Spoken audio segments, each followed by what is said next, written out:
Hi, I'm Peter Jobe. I'm the CEO and founder of Intergence, based in just south of Cambridge.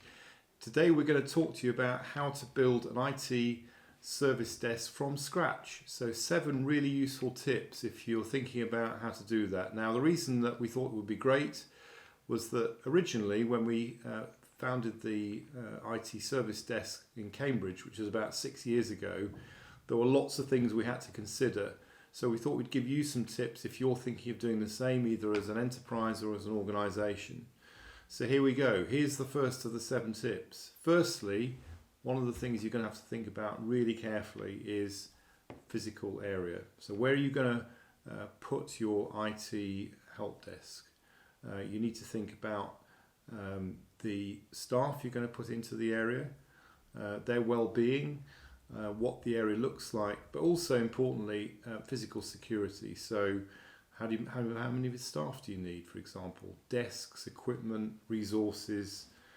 Do you actually need a separate area, a building where you can control and manage your staff well? Because don't forget, there needs to be some sort of tracking to make sure that unauthorised people aren't coming into the area. Second tip, contact centres. So again, you can't really provide the right level of service unless you've got some sort of contact centre. Certainly we would recommend currently a SaaS-based contact centre, and there are plenty of them out there. There's going to be a separate video which you can click on later in this series, where you'll be able to understand some of the leading contact centre solutions. Certainly when we put ours in, we decided it was best to have it SaaS-based, so in the cloud. And that held us in really good stead, of course, during the pandemic. Number 3, operational systems. So that's the third tip, really. So you need to have a unified ITSM, so it's IT service management.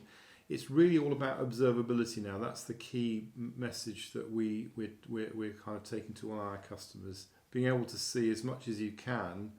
There's a number of these platforms out, and again, we'll be reviewing some of the key platforms out there and making sure that you get the right one. If you get the wrong one, it can be very costly and you'll start to lose some of your kind of service capabilities. Seeing that platform and managing it in one place is really important as well. So one of the problems we had when we first started the service centres, we had 2 large clients that we were trying to bring on at one time.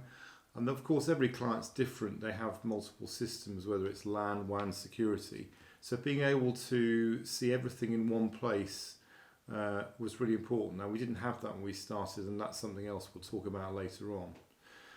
Now, in addition to physical security, tip 4, we're looking at really talking about things like GDPR. So that's really important. Data protection regulation. And whether you're going to build a SOC as well, so Security Operations Centre, you're also going to need some sort of SIEM, so that's Security Information and Event Management capability as well. There's lots of other things as security, and again, we'll provide a separate video on the whole security space for you later in the series. One of the other key things is also to focus on the customer experience. How can you build KPIs and monitoring as well to focus on a really, really great customer experience? And how do you manage and monitor that as well? Because it's no good just getting KPIs and sending customer satisfaction surveys out. What we tend to look at is how can you actually actively monitor and manage that in real time.